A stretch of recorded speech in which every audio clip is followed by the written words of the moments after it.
bila alamin wassalatu wassalam ala ashrafil anbiya'i wal mursalin wala alihi wa ashabi wasallam. Watukufu wa Islam na wale ambao hawajabahatika kuwa Waislamu, tunawakaribisha tena katika ukumbi huu, kikao hiki cha baadhi ya waliosilimu na kuingia katika dini ya Uislamu na sababu zilizowafanya kuwa Waislamu, na pengine kama kuna changamoto ambazo wamezipata kabla ya Uislamu na baada ya Uislamu. Leo tumetembea katika mji wa Mwehoko, kijiji kinaitwa Mwitilili. Mwitilili ni jina la Kikuyu. Unajua napenda kuwafundisha walioko ng'ambo, walioko Saudi Arabia, Southern Sudan, kila nyanja za dunia, napenda kuwafundisha Kikuyu. Mwitilili ni neno la Kikuyu linalomaanisha kama kujishikilia ama kujiegemeza. Hii area tuko ni area inaitwa kujiegemeza. Karibu sana. Leo tuko na mgeni wetu ambaye tumemtembelea siku ya leo. Lengo hasa ni kwa ajili ya da'wa, na lengo hasa ni ili kutia nyoyo za wanaosilimu na pia Waislamu kuzizidishia imani na kuwa na istikama katika Allah subhanahu wa ta'ala. Ningependa kwanza ndugu yangu kujua, kabla usilimu ulikuwa unaitwa nani? Kabla usilimu nilikuwa naitwa Peter. Naam, Peter nani? Peter Njoroge Kamau. Peter Njoroge Kamau. Kwa hivyo mnasikia hawa ni watu wetu, ni andu wa nyumba. Hii ndio kabila kubwa sana hapa Kenya. Japokuwa ninapotaja kabila huwa nawakumbusha kila wakati kwamba hatutaji kabila kumaanisha tuko bora.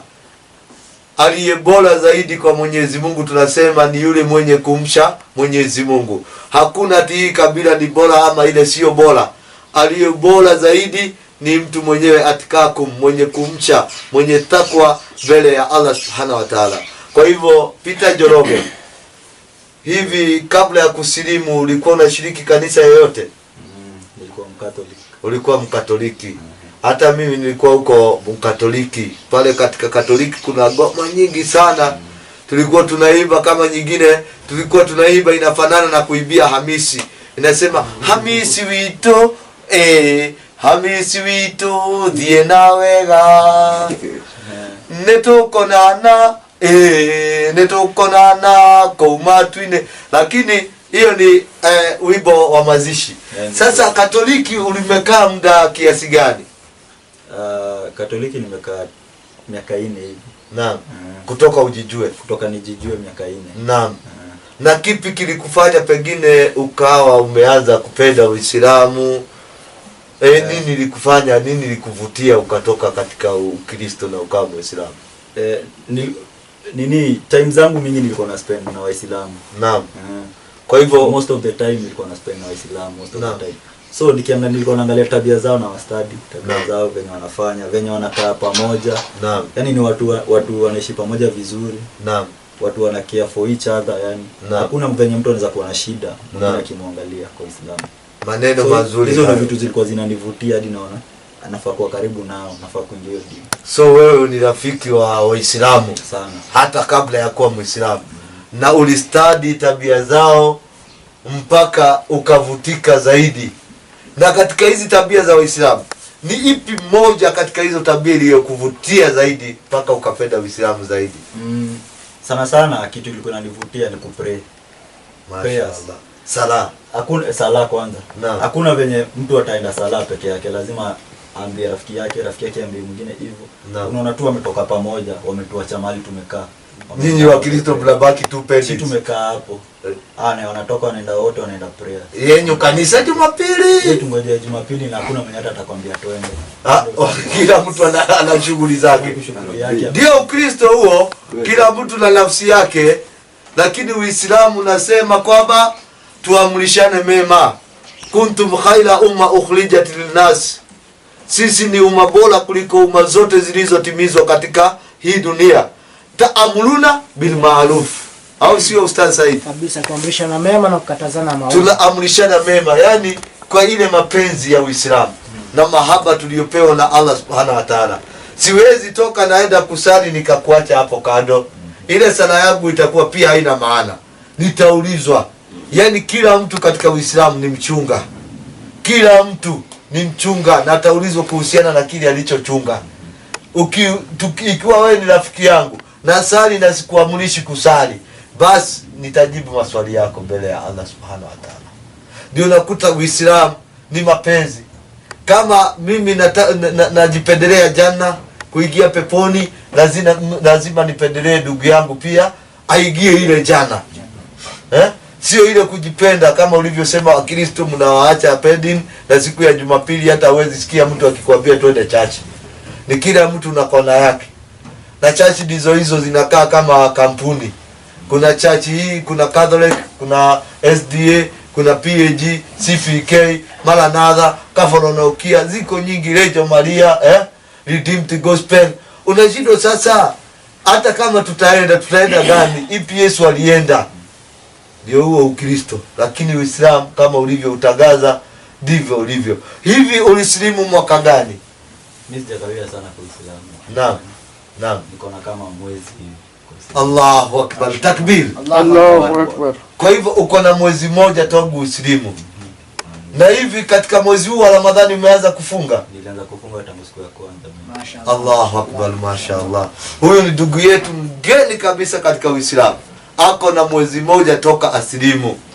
Na ndugu yangu, napenda ukip contact na sisi. Tutaweza kufanya bidii tujue vile utazidi kupata elimu ya Uislamu, uelimike, ujue Uislamu. Na hivi karibuni baada ya corona, Ustadh Said, Inshallah Mungu atujalie. tutafanya mpango tuwe na madarasa yetu ya wanaoingia katika dini, tuwapatie ustadhi. Kabisa. Hata kama wanafanya shughuli zao wanachukua 1 hour kila siku ya kuingia madarasa. Ustadhi Said, nadhani hiyo fikra mzuri sana. Fikra nzuri sana. Na ndugu zangu Waislamu ambao mnafuatilia, nadhani hata nyinyi kama mko na comment yoyote unaweza kutuwekea kwa YouTube ama ukani inbox kwa WhatsApp yangu kuhusiana na hili la kuwekea hawa ambao wanasilimu. Maana tumegundua tuko na vijana wengi sana. Ni wengi hata sijui kama tutawamaliza kwa rekodi na kwa hoji. Naam. Na madrasa ni muhimu sana Ustadh Yusuf. Naam. Ukiangalia vijana wengi wallahi wanasilimu mwisho wanapotea. Naam. Mathalan ukiangalia sehemu kazi zote tumepita pita. Naam. Wengi tulisilimisha walirudi nyuma. Naam. Shida sio sisi. Naam. Alhamdulillah dawa tumefikisha, na mara mingi mimi upenda kutoa hii aya wa ma'alina ila albalaghul mubin. Juu yetu ni kufikisha. Naam. Sisi kazi yetu ni kufikisha. Naam. Na ndio katika aya ya Suratul Bakara kama sijasokosea Ustadh Yusuf, Mwenyezi Mungu ameweka watu kundi. Yaani kuwe na kundi. Anazungumzia lazima kuwe na kundi ambalo linalingania kheri. Kheri yenyewe ni Uislamu. Naam. Kishalingania Uislamu, majukumu mengine sasa si wao, ni kundi lingine sasa. Lazima kuwe na kundi lingine ambalo linawashikilia hawa kusilimu. Linawaelimisha wajue Uislamu, wapate imani katika nyoyo zao. Na hii ndio imekuwa tatizo kubwa kasi sana katika Kenya yetu. Ukiangalia kama sehemu za Tanzania, mashallah ukifuatilia kama kule Suleiman alisomea, ni watu walikuwa na bidii. Ile kundi ilikuwa wakati ule wanasilimu wanachukuliwa, wanapelekwa madrasa na nini vitu kama hizo. Na ni bora kabisa, ni bora zaidi tukiwa karibu na hawa wenye kusilimu. Kwani sisi pia huwa tunawapeleka madrasa Darul Qur'an kule Narok. Lakini kuna wale vijana area hii ya Mwehoko, nyingi tumerekodi ni za area ya Mwehoko. Tuko na vijana wengi ambao pia wanatafuta riziki kwa ajili ya family na kwa ajili yao, so inakuwa ni shida kwenda kusoma bali. Fikra ambayo tutakuwa nayo ni kuwa na mwalimu mzuri. Baada ya hili tuwapagie pale kwa msikiti wa Mwehoko ama sehemu nyingine, wao wanapata elimu hata kama ni kila siku lisali moja. Wanaingia madrasa pengine saa 10 mpaka saa 11. Baada ya salatul asri wanaingia madrasa, wanasoma lisali moja, alafu wanatawanyika katika ardhi. Fatashuru fil ardhi wabtagu min fadlillah, waende wakatafute fadhila za Allah subhanahu wa ta'ala. Kwa sababu vijana kweli wako wengi, hususan area hii yetu ya Mwehoko Hii ni area ya nyumbani yote. Insha Allah tutafanya fikra angalau waanze kusoma, wale ambao hawajajua kusoma Qur'ani hasa kwa Kiarabu waanze kujifunza. Hiyo inachukua 1 month, ushaanza kushikanisha. Ina depend na akili yako, sharpness yako. Mwezi moja tu utaanza kushikanisha zile alif ba ta dha zote, utashikanisha, utakuta unajisomea Qur'ani ya Kiarabu kulingana na bidii yako. Unaona, na namna ya kusali, sijui ulipata vitabu ya sala? Nilipata. Umepata na unazidi kujifunza. So Ustadhi Hamisi, kwanza naomba ulete kanzu namba 56 hapa, kwa sababu ya ndugu yetu tumkaribishe, kwa sababu sio mtu anasilimu amesilimu tu alafu imeingia Ramadhani anaanza kufunga. Ustadhi Saidi, kufunga si mchezo. Kufunga ni mtihani. Hii ndio unasikia Allah Subhanahu wa Ta'ala anasema saumu ni yangu na mimi ndiye nitakayelipa, kwa sababu mwenye siri ya kufunga kwako ama kufunga kwangu ni Allah peke yake. Yeye ndiye anajua. Ndiye anajua, sio ndugu yako Abdurrashid. Unaweza mkwepa kidogo ukaingia hoteli ya chochoroni ukala maharagwe na madodo na maharagwe. Unaona? Naweza kuwa kwa nyumba yangu nijifungie, nikapika na nikakula. Ndio unasikia Allah anasema saumu ni yangu na mimi ndiye nitakayelipa, kwa sababu hii siri ya saumu anaijua peke yake ni Allah Subhanahu wa Ta'ala, na ni kitu ambayo hauwezi fanyia unafiki. Na ndio unakuta saumu ni katika amali yenye daraja kubwa sana. Tunaambiwa ukifunga mwezi huu wa Ramadhani kwa imani na kwa istikama utaingia janna. Wewe ni mtu wa peponi. Hii mwezi tu, mwezi wa Ramadhani unafanya Mwenyezi Mungu Subhanahu wa Ta'ala akatufutia madhambi ya hiyo tangulia ya mwaka uliopita mwaka huu na utakao kuja, yani unabaki uko clean. Tena fadhila za mwezi wa Ramadhani, ukiswali sunna ile rakaa 2 peke yake unalipwa ni sawa sana mtu ameswali faradhi wakati mwingine. Ile daraja ya faradhi ukiswali wakati sio Ramadhani unalipwa kwa sunna. Yani sunna inakuwa ni kama umeswali faradhi tayari. Sasa ikiwa sunna ni hivyo, je, faradhi nayo unalipwa kiasi gani? Unapata mali. Leo Muislamu akitoa sadaka halipwi mara 70, analipwa zaidi. Sasa zaidi mara 2 ama inakuwa zaidi na zaidi. Unaona, katika mwezi wa Ramadhani kila wema unaofanya sasa hivi sio sawa sawa na wakati mwingine, na huu ndio mwezi mkuu ulioshuka.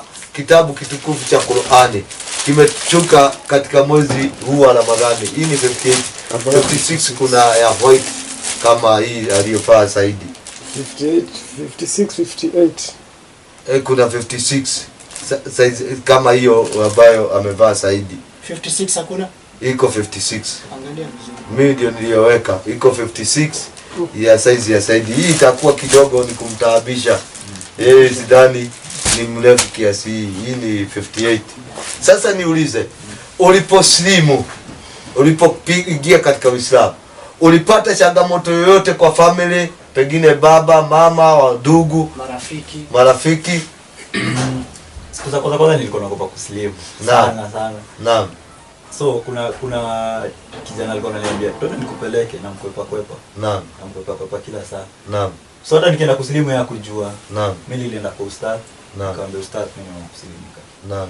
So sijapata changamoto. Naam. Juu niko na mandugu wawili waliingia kwa Uislamu mbele. Ndugu zako tayari ni Waislamu? Mashaallah. Uislamu unatembea. Allah anasema idha jaa nasrullahi wal fath wa ra'aita nasa yadkhuluna fi dini ilahi afwajan fasabbih bihamdi rabbika wastaghfiru innahu kana tawwaba. Waislamu, tuleteni toba, tumsabihini Allah Subhanahu wa Ta'ala. Watu wanazidi kujiunga na dini ya Uislamu, na hii ni ahadi ya Allah Subhanahu wa Ta'ala aliposema huwaladhi arsala rasulahu bilhuda wa dinul haq liyudhhirahu ala dini kullihi. Ataijalia dini ya Uislamu ishinde dini zote. Ndio utakuta kila tukukicha watu wanaingia katika Uislamu, kila kukicha Wakristo wanapungua. Hivi sasa ngambo niko na marafiki wako huko UK, USA, kila mahala. Huwa wanatupatia yani historia ya huko. Makanisa yamebadilishwa kuwa misikiti. Yani wazungu wenyewe hawaendi kanisani. Walioleta dini hapa Afrika wakiwa missionaries. Wenyewe sahi hata hawaendi makanisa. Wazungu wasio wa Kristo. Ukristo waliacha kitabu. Either anajiunga na Uislamu ama anakuwa ni atheist. Yani yeye aamini Mungu ama aamini kitabu. Hivyo ndivyo ilivyo. Lakini Uislamu dini inayokuwa kabisa. Naam, ndio hii 56. Kwa hivyo ndugu yangu, baada ya kusilimu, umesema umesilimu juzi. Mwezi mmoja umepita. Na unaendelea na saumu. Na unaendelea kujifunza namna ya kusali. Hivi ni changamoto yoyote, kuna changamoto yoyote unapata katika nyakati hizi? Changamoto labda tu saa nini, unajua kuna zile words mtu usema Kiswahili. Naam. Labda tu hizo tu ndo zinanilemea. Inshallah utajua. Hizo steps zote nishashika. Naweza swali vizuri. Kutawadha naweza tawadha vizuri, nishajua. So maneno sasa ndio kiasi. Hizo tu words nikishajua. Na hiyo ndio bidii tunafanya, tutafanya bidii ujue, tutafanya bidii Ustadh Saidi hii hata fikra. Nafaliwe fikra. Naam. Hata isikae tusingoje mpaka Ramadhani ishe. Kama inawezekana, kama ingewezekana. Matatizo ni kwamba sasa hivi corona, mambo ya corona kwa sababu ya corona. So tunaomba Mungu ikitoka lockdown na hizi curfew, sisi tutafanya bidii inshallah tupate mwalimu. Waislamu mpo dunia nzima. Mwalimu, tukipata mwalimu hata tupatie 20,000 kwa mwezi, wallahi atakuwa yuko sawa. So ikiwa wewe unaweza, inshallah Allah ajalie hii corona ikiisha tupate mjahidina mmoja aseme mimi nitashikilia mwalimu. 20k, $200 only. Natosha. Mwalimu awe anafundisha hawa vijana 1 hour a day ama 2 hours kulingana na time ile wanapata. Wallahi itakuwa ni neema kubwa sana. Tupate mahala. Na hiyo itakuwa mwenye kusimamia. Inakuwa kwake ni sadaka tuljari. Sadaka tuljari, ya maana elimu ya wale itakuwa pia naye anapata bila kupunguziwa. So ndugu zangu Waislamu, hii ni fikra. Tuko na vijana wengi chungu mzima. Hawa wanafuturu pale Mwehoko pale msikitini. Hii ni iftari ambayo Waislamu wanasimamia. Kwa taarifa saa hii vijana wamezidi kujitokeza. Nilikuwa nikiambiwa jana na simu. Naam. Sasa hivi vijana wa kusilimu wako 14 tayari. Naam, mashaallah. So vijana ambao Waislamu mnawafutulisha kupitia kwa grupu ya Tawhid Islamic Preachers wamefikia 14 hapa Mwehoko. Wanapikiwa kila siku, tunaelesema tunawapelekea chakula. So inshallah bado tutawaongezea kule. Hata shekhe alienda pale pia. Jana hata aliniambia akiwa na furaha sana. Faruk na jana nasikia kwamba ulikuwa huko nini? Ulienda pale mosque. Futari ulipata? Futari kwaje nzuri ama pengine nilipata futari mzuri. Na nikafurahia kuwa ilinifurahisha. Naam. So uliona pia kuna madugu zetu wengine mnapata futari pamoja. Kweli pale nilipata kila mtu wako hapo amepitiwa yake. Naam. Na tusikuwa peke yangu, tulikuwa wengi. Mashaallah. Tunashukuru tu sana. Mashaallah. Jazakallahu khairan ndugu zangu Waislamu. Hizi bila nyinyi sisi hatuwezi. Na bila sisi nyinyi hamwezi. Yule ambaye anatoa kwa sababu sisi tumefikisha ujumbe.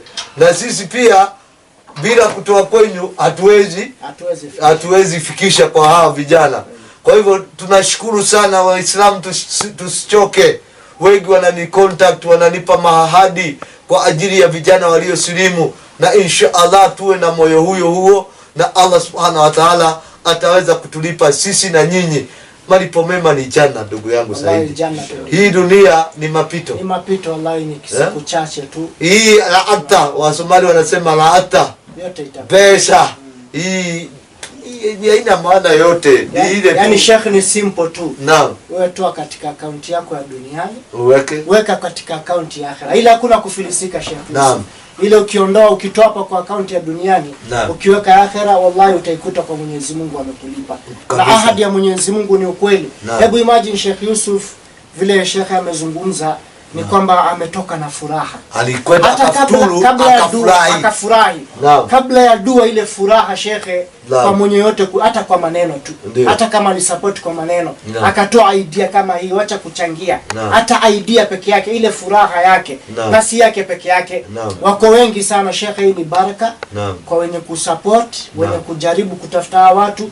Yote wanapata baraka na watapata radhi za Mwenyezi Mungu Subhanahu wa Ta'ala. Kwa hivyo Waislamu tusirudi nyuma, wala tusichoke, wala usije kasema mashekhe kila siku video sijui nini. Angalia mfano wa Sheikh Yusuf. Hawa vijana wote tumewazungumzia ama tumezungumza nao. Kuna kitu kimoja ambacho kina ibra sana ndani yake. Ukiangalia kuna neno linajirudia. Kila ukimuuliza anakuambia wallahi Sheikh, mimi nilisilimu kwa sababu ya ikram, kwa sababu ya uzuri wa Uislamu. Na hali yako ukiangalia media iko mbio, inajaribu kutandika kila siku kuweka Uislamu picha mbaya. Juzi baada ya mambo ya kuwekwa lockdown, juzi na jana kuna vitu tuliona pia sisi.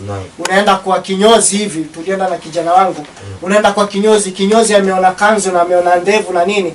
Sheikh anakuangalia vibaya, tulifukuzwa. Anaona wewe ndio corona. Anaona wewe Muislamu ndio corona. Kwa nini? Anajua kwamba yani kitu ikiwa na Muislamu basi huyu Muislamu ni mtu muovu sana. Vile wao wanaona. Lakini kila kijana tukimuuliza anasema Uislamu nimesilimu kwa sababu marafiki zangu ni Waislamu, nimepata ikram kwao, ni watu wazuri. Kwa hivyo tabia zao ni nzuri. Kwa hivyo kwa tabia tu, maneno ya Mtume, tabia peke yake inaweza kufanya nini? Kutoa mtu katika giza na kumuingiza katika nuru. Kwa hivyo Uislamu, ukiwa na rafiki yako Muislamu ambaye si Muislamu, zidi kumfanyia ikram. Na pia wewe ujirekebishe mwenyewe. Ukuwe mfano mzuri. Mfano mzuri kabisa. Naam. Sasa ndugu yangu Abdinul, nimekuita kwa jina moja kwa moja. Maana uliposilimu uliitwa Abdinul, si ndio? So unasikia amechukua jina nzuri sana, anaitwa Abdinul. Na hii ni kanzu na kukabidhi, ni kanzu kutoka Oman. Mwenyezi Mungu ambariki aliyejitolelea kanzu kama hii na aliyefanya bidii mpaka zikatufikia hapa katika nchi ya Kenya. Hizi ni zawadi tunawapatia wanaoingia katika dini. Ni kanzu mpya na hivyo ndivyo inatakana. Kama tunavyokumbushana Waislamu kila wakati, tunaambiwa hatutafikia wema hasa paka tutoe kile chenyewe tunapenda. Unatafuta ile kanzu imezeeka huko imechapa ndio unapelekea watu wa kusilimu. Toa kile ambacho unapenda, kile ungependa kuvaa wewe, mvalishe yule ambaye anafaa kuvalishwa. Kama ni kula kile ambacho unapenda kula samaki, basi sema na vijana wakule samaki. Kile unachopenda jitolelee hicho, maana hatuwezi kufikia wema hasa mpaka tutoe kile ambacho tunakipenda. Kwa hayo machache, sijui kama ungekuwa na kauli, maneno ya mwisho pengine kwa Waislamu na kwa wasiokuwa Waislamu. Kwa Waislamu mimi ningependa kuwahimiza muendelee na huo moyo. Na katika huu muda wa saumu tumuombe Allah kabisa. Ndio shida kama hizo za corona pia ziishe. Inshallah. Allah tuwezesha ziishe. Na kwa wale sio Waislamu, ningeomba mujiunge kwa dini. Dini ni safi. Dini inatuelimisha. Na dini itatupeleka mbali. Hayo tu. Ujumbe mzuri. Mimi sina mengi ya kuongezea, ila nawaombea baraka wote ambao wanashiriki na sisi katika hizi harakati za da'wa za kutembelea ndugu zetu ambao wameingia katika dini, wanaojitolelea katika hilo, wanaotuombea pia dua. Mwenyezi Mungu awabariki, awafungulie milango ya riziki. Kama kuna kheri iko mbali, Mwenyezi Mungu aletee karibu. Kama kuna shari iko karibu, Mwenyezi Mungu aipeleke mbali. Tunamwomba Mwenyezi Mungu, tumetoka 10 la rahma, tuko katika 10 la maghfira. Mwenyezi Mungu atughufirie madhambi katika utukufu wa mwezi wa Ramadhani. Katika utukufu wa hii 10 ya pili, tunamwomba ya Rabbi tuondolee janga la corona. Tughufirie madhambi zetu.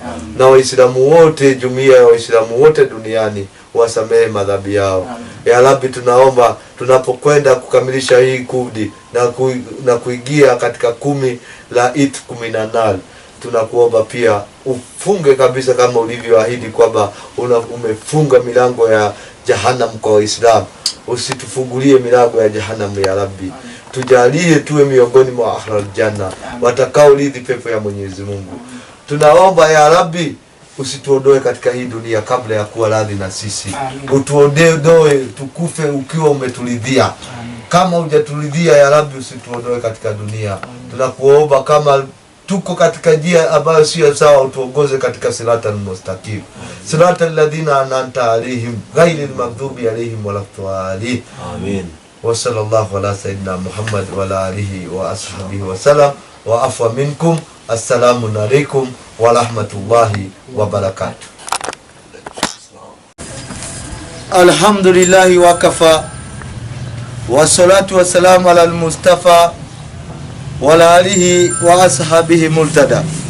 Ndugu zangu Waislamu, tunapozidi kutembelea ndugu zetu waliosilimu na kuingia katika dini yetu ya Kiislamu, wanapozidi kutusimulia baadhi ya simulizi zao, leo tumeweza kutembelea ndugu yetu hapa. Atatueleza kwanza majina yake kabla ya kuwa Muislamu. Sauti kiasi. Naam. Ulikuwa unaitwa, yani utoe sauti kiasi. Ulikuwa unaitwa Peter Kibugi. Naam. Njeri. Kutoka nisilimike nikaitwa Abdul Karim. Ulikuwa unaitwa Peter? Sasa unaitwa Abdul Karim. Hivi Peter ama Abdul Karim, kabla ya kuwa Muislamu ulikuwa unashiriki kanisa yoyote, ama ulikuwa katika dhehebu yoyote, ama ulikuwa tu kijana wa mtaa, hata mambo ya dini ulikuwa una shughuli? Mimi sikuwa naenda kanisa yote. Naam. Nilikuwa tu mimi sikuwa naenda kanisa. Naam. Nilikuwa street boy. Naam. Ndio nikasilikia. Kwa hivyo ulikuwa street boy. Ukasilimu. Ulisilimu mwaka gani? 2015. Kipi ambacho kilikupendeza mpaka ukawa wa Muislamu? Dini ya haki. Naam. Dini haina mwezi kosana na watu. Naam. Aha. Kwa hivyo umesilimu 2014. Na unaponiambia kwamba ni street boy, ina maana nyuma yako hakuna wazazi ambao pengine walikupa changamoto, ama ma brothers ambao uliposilimu walikuletea shida? Maana ikiwa wewe ni street boy, ina maana ulikuwa street boy, ina maana ulikuwa hauko chini ya ulinzi wa yoyote. Mika. Naam. Nikarudi nyumbani. Wazazi wakanipea. Na hata hiyo mbele walikuwa shakutega? Mbele walikuwa wameshanitenga. Na uliposilimu kurudi nyumbani tena wakakuweka kando? Wakaniweka kando. Sasa ndugu zangu Waislamu, naam, ndio tunasaidiananga nao. Walikuweka kando kwa sababu gani? Wao walitoa yani maneno yapi yaliyofanya wawe hawana haja na wewe? Nimesema dini yenye nimeingilia. Naam. Ya mashaitani. Naam. Unajua mzazi wangu ni mzee. Naam. Sasa unajua Kikuyu wanaonanga nikao utakula wazazi wao kuingia kwa hii dini. Naam. Hapo tukakosana nao. Ikabidi kila mtu unaenda tu na wasalimia, lakini sile hatuanaweza kusaidia kwa shida kama ya kulipa nyumba. Shida zingine wakakuachilia nini? Kuachilianisha. Sasa mimi niko peke yangu. Naam. Kwa sasa unajishughulisha na shughuli gani? Mimi nafanyanga mjengo, naenda nabahatisha, napata. Naam. Napata tu kidogo tu. Kwa hivyo shughuli yako ni shughuli ya mjengo.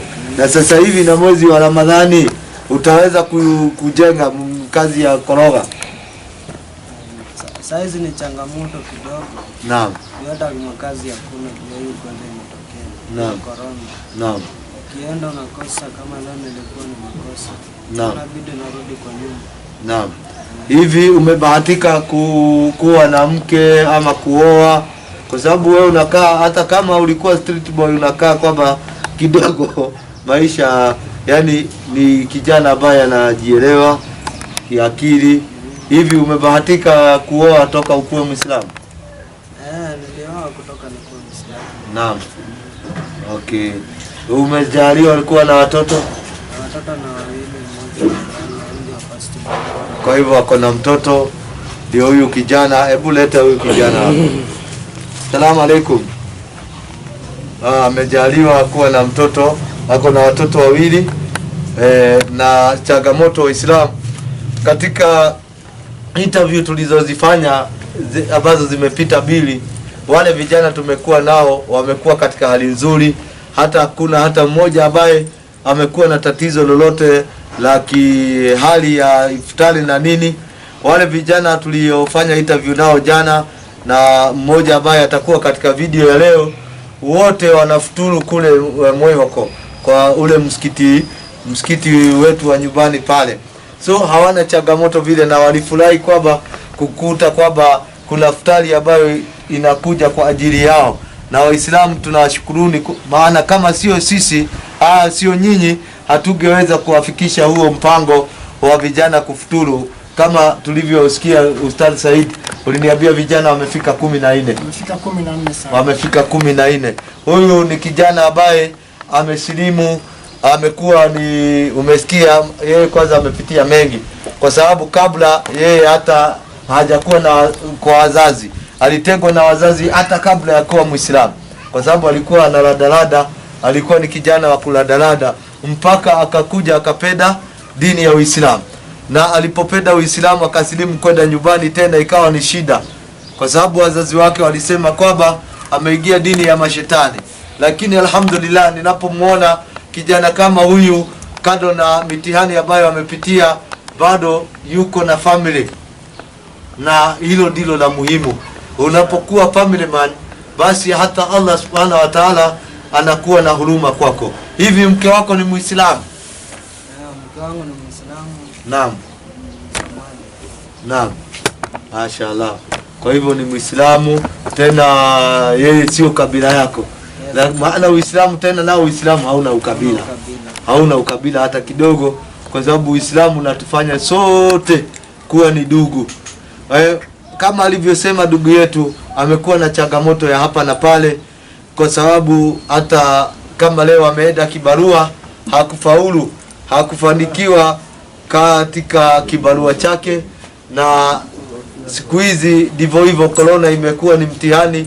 Yeye anafanya vibarua za ujenzi wa nyumba, na sasa hivi ndivyo hali ilivyo. Ndugu zangu Waislamu, kama mnavyoniitika kila wakati na kutuitika tukiwa na Ustadh Said, ni vizuri pia mtuitike kwa hili apate kufaidika. Ndugu yangu, nadaiwa nyumba kama pesa gapi?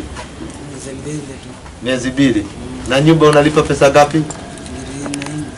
Kwa hivyo unadaiwa shilingi 8,000. Insha Allah Waislamu, tunarudi kwenyu tena, maana Allah subhanahu wa ta'ala anasema hamtafikia wema hasa mpaka mtoe katika yale ambayo Allah subhanahu wa ta'ala amewaruzuku, katika yale ambayo Allah subhanahu wa ta'ala amewapea. Huyu ni kijana ambaye ni kijana wa Kiislamu, ameacha mengi, amekuwa kingangana na kazi gumu. Kwanza kibarua ya kujenga si mchezo. Saidi, nakumbuka wewe kabla umefanya hii shughuli. Umefanya hii shughuli ni mtihani kweli Sheikh Yusuf. Nakumbuka kazi ya mjengo kwanza umefanya koroga sana. Koroga kwanza ni mtihani sana Sheikh Yusuf. Naam. Kama kuna kazi ngumu, naam, ni koroga.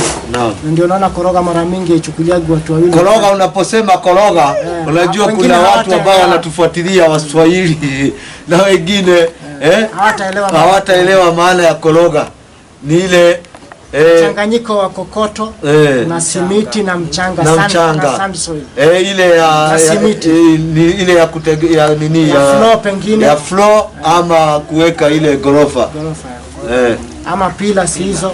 Pillars ni kazi gumu ndugu zangu Waislamu, na wallahi vijana kama hawa inatakana tushikane nao, tuwe pamoja nao wakati wa shida na raha, kwa sababu wasije vijana wa Kiislamu wakajiigiza kwa mambo ambayo hayampendezi Mwenyezi Mungu, hayamfurahishi Mwenyezi Mungu. Tuwapenda vijana wetu wawe ni kiigizo kizuri, kama tulivyokuwa katika interview zilizopita.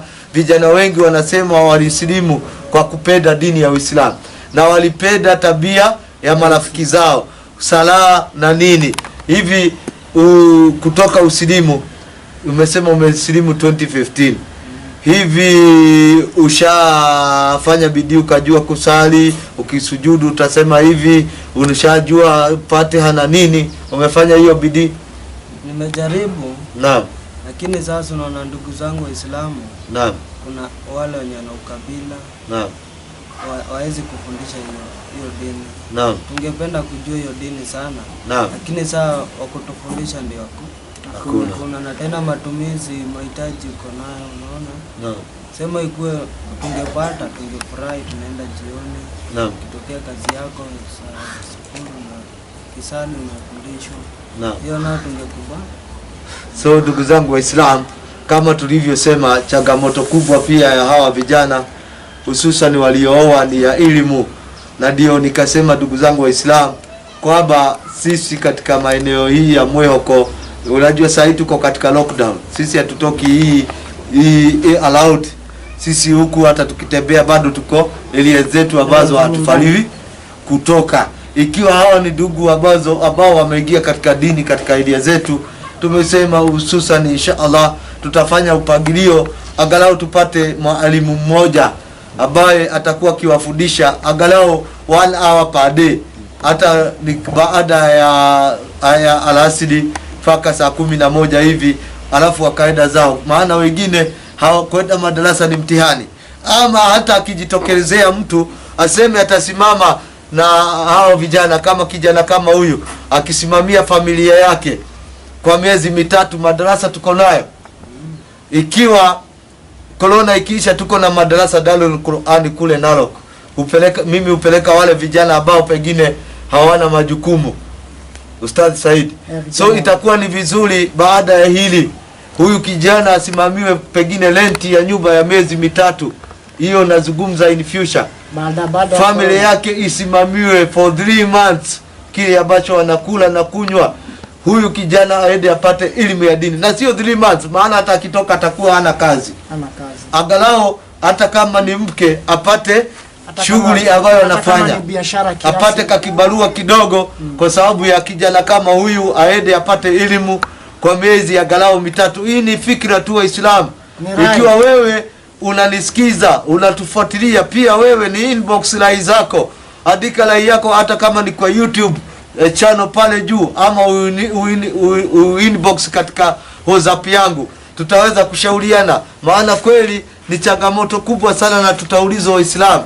Angalia zama za Mtume Muhammad sallallahu alaihi wasallam, mtu akisilimu ilikuwa inachukuliwa ni jambo kubwa sana, na alikuwa anapokelewa na mikono miwili, anaangaliwa kutoka familia mpaka yeye. Mtu akisilimu kuna haki mbili. Naam. Katika wale watu kusaidiwa katika Qur'an. Naam. Haki ya kwanza anafaliwa pewe zawadi. Naam. Hiyo nadhani hamna. Ndio. Ile zawadi ya kufurahishwa, umeingia katika dini ya kumkaribisha ile. Naam. Zawadi ya haki ya pili kwa kijana kama huyu, ako na deni. Ndio. So ni lazima alipiwe deni. Ni lazima, si eti tafadhali.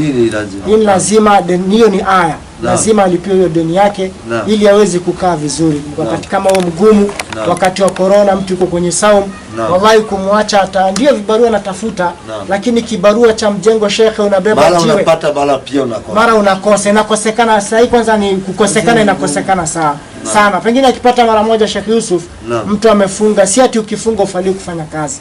Lakini tukiingia katika kazi ya mjengo, ni kazi nimepitia, wengi wamepitia wanajua. Mfano kuna mawe, kama unapewa mawe kubwa, shekhe mwenyewe umeona kijana mwenyewe ndio huyu, ndio ana nguvu zake. Unabeba jiwe la 9x9 shekhe, kuna simiti unabeba, kuna mchanga lazima ukoroge, kuna mbio nyingi sana ziko pale. Kwa hivyo inakuwa ni mtihani kwake, amefunga na kufanya kazi kama hii ngumu. Ikitokea fikra kama hiyo Sheikh Yusuf umesema ya kwamba atafutiwe kama mke wake apate biashara, hii Sheikh Yusuf inaingia katika zaka.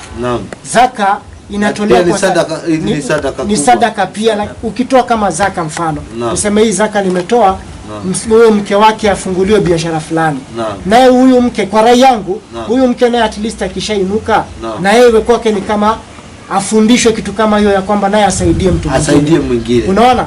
So huyu akisaidika na huyu mke asaidie mwingine, wallahi tutakuwa mbali sana.